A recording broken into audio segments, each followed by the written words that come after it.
I remember the first time I saw her differently. We were 17. She was sitting barefoot on the kitchen counter, laughing at some dumb joke I'd made. Her hair was pulled up in a messy bun, and she wore an oversized hoodie that swallowed her frame. That's when it hit me something shifted. It wasn't brotherly. It wasn't innocent. It wasn't the way family was supposed to look at each other. We were raised under the same roof after our parents got married, me from my dad's first marriage, and her, Lena, from the new one. Technically, nothing was wrong with the way I felt. But emotionally, it was complicated. We were close. Maybe too close. Late-night horror movies, hours biking through neighborhoods, sneaking snacks and whispering long after the house fell asleep. Somewhere in those moments, the way I looked at her changed. And I think she knew. Sometimes our silences stretched too long. Her gaze would linger. When our hands touched, she didn't pull away. But nothing ever happened. We didn't speak it aloud. We buried it deep. College came. She left. I stayed behind. We drifted slowly like autumn leaves on separate rivers. She dated. I did too. But every time I saw a photo of her smiling beside some guy, something twisted in my chest. Jealousy? Maybe. I had no right to feel it, but I did. I kept telling myself I'd get over it. But I never did. Years passed. Holidays, birthdays, occasions brought us together. Always friendly. Always polite. But underneath the surface was that same unspoken tension, the feeling that if one of us leaned in just an inch, the whole world would tilt. Then I got engaged. She said she was happy for me. Smiled. Hugged me. But her eyes, something in them cracked. She RSVP'd late. Said she'd try to make it. Part of me hoped she wouldn't. Another part only wanted to see her. She arrived the night before the wedding. The house was chaos, relatives buzzing around, laughter in every room, and then she walked in. Just a soft hey, and suddenly I was 17 again, feeling that same jolt deep in my chest.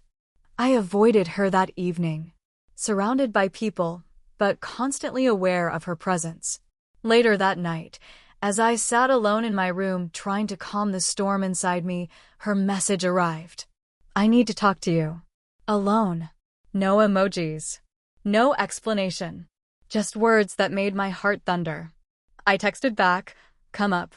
A few minutes later, a soft knock.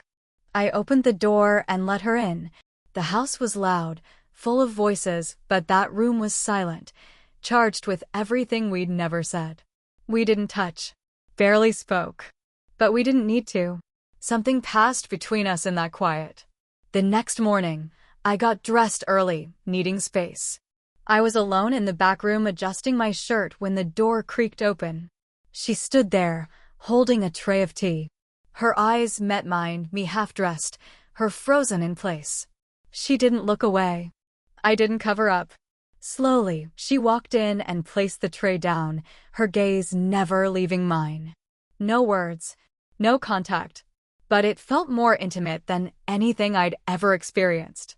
Later, amidst the chaos of final wedding preparations, my fiancé looked at me and said, "You look tired." I kissed her forehead. "Just nerves," I said. She believed me.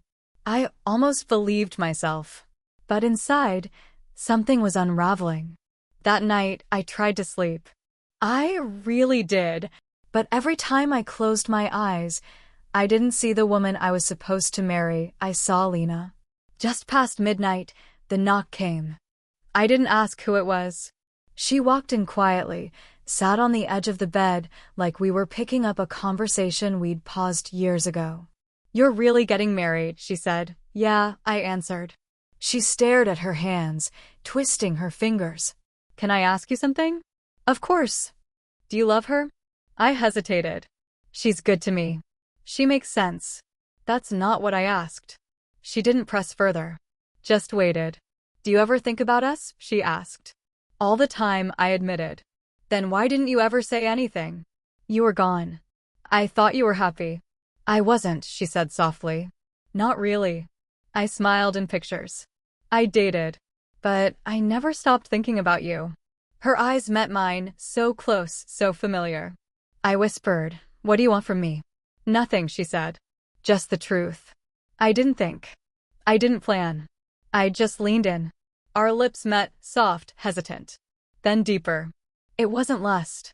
It was every unsaid word we'd buried over the years. She pulled away first. "We can't do this." "I know," I said. But I didn't let go of her hand. She rested her head on my shoulder, and we sat like that until morning. No more kisses. No more words. Just the weight of everything we'd never had. When the light crept in, we both knew.